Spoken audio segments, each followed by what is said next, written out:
Dalam sejarah Indonesia, mencatat bahwa pertama kali Jepang menginjakkan kaki di Indonesia pada tanggal 1 Maret 1942 di Teluk Banten.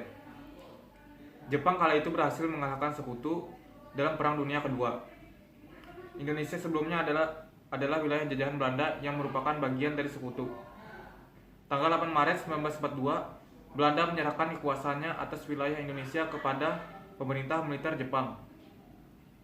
Di sisi lain, Indonesia yang sudah lama dijajah oleh Belanda semula menyambut gembira kedatangan Jepang, yang dianggap saudara tua karena sama-sama merupakan bangsa Asia. Masuknya Jepang ke Indonesia menandai dimulainya babak baru dalam sejarah Indonesia setelah ditandatanganinya Perjanjian Kalijati pada 8 Maret 1942. Secara resmi Dai Nippon menduduki wilayah Indonesia, menggantikan Belanda. Pergantian rezim penjajahan ini berpengaruh terhadap berbagai bidang kehidupan masyarakat Indonesia saat itu. Salah satunya adalah dibentuknya sejumlah organisasi kemasyarakatan rakyat Indonesia oleh pemerintah militer Jepang. Pada masa pendudukan pemerintah militer Jepang, aspek sosial kemasyarakatan menjadi salah satu aspek yang cukup diperhatikan. Ada beberapa gerakan atau organisasi masyarakat yang dibentuk di era penjajahan Dai Nippon di Indonesia pada 1942 hingga 1945. 1. Gerakan 3A.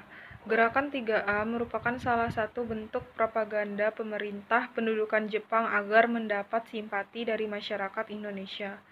Abdul Salam dalam buku Menuju Kemerdekaan 1964 menyebutkan bahwa pembentukan Gerakan 3A dimaksudkan untuk membantu usaha peperangan Jepang melawan sekutu di Perang Dunia II. Yang kedua, Sendenbu. Sendenbu dibawahi langsung oleh Badan Pemerintahan Militer Jepang atau Gunsei Kanbu. Dibentuknya Sendenbu ini untuk bertanggung jawab atas propaganda dan informasi yang menyangkut pemerintahan sipil. 3. Putra atau Pusat Tenaga Rakyat. Putra secara resmi berdiri pada 16 April 1943 sebagai organisasi sosial kemasyarakatan bentukan pemerintah pendudukan Jepang di Indonesia. Dalam menjalankan fungsinya, Putra bertugas untuk menghimpun kembali kekuatan rakyat yang sebelumnya telah dihancurkan oleh Belanda. 4. Jawa Hokkaido. Pasukan sekutu dapat mengalahkan tentara Jepang di berbagai front. Hal ini menyebabkan kedudukan Jepang di Indonesia semakin terdesak.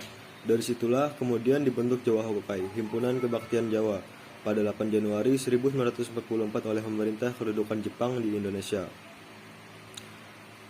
5. MIAI atau Masyumi. Cikal bakal Majelis Islam A'la Indonesia, MIAI, sebenarnya sudah ada pada zaman masa pemerintahan kolonial Hindia Belanda. Tepatnya dibentuk pada tanggal 21 September 1937. Adapun tugas dan tujuan Masyumi yaitu menempatkan umat Islam pada kedudukan yang layak dalam masyarakat Indonesia, mengharmoniskan Islam dengan tuntutan perkembangan zaman, dan ikut membantu Jepang dalam Perang Asia Timur Raya. Organisasi militer Jepang yang pertama adalah Heiho, pembantu prajurit Jepang. Heiho adalah pasukan bentukan tentara Jepang yang berkedudukan di Indonesia atas instruksi Bagian Angkatan Darat, Markas Besar Umum Kekaisaran Jepang. Organisasi militer yang kedua adalah Pembela Tanah Air, PETA, atau Tentara Sukarela Pembela Tanah Air, merupakan kesatuan militer yang dibuat Jepang di Indonesia pada masa pendudukan Jepang.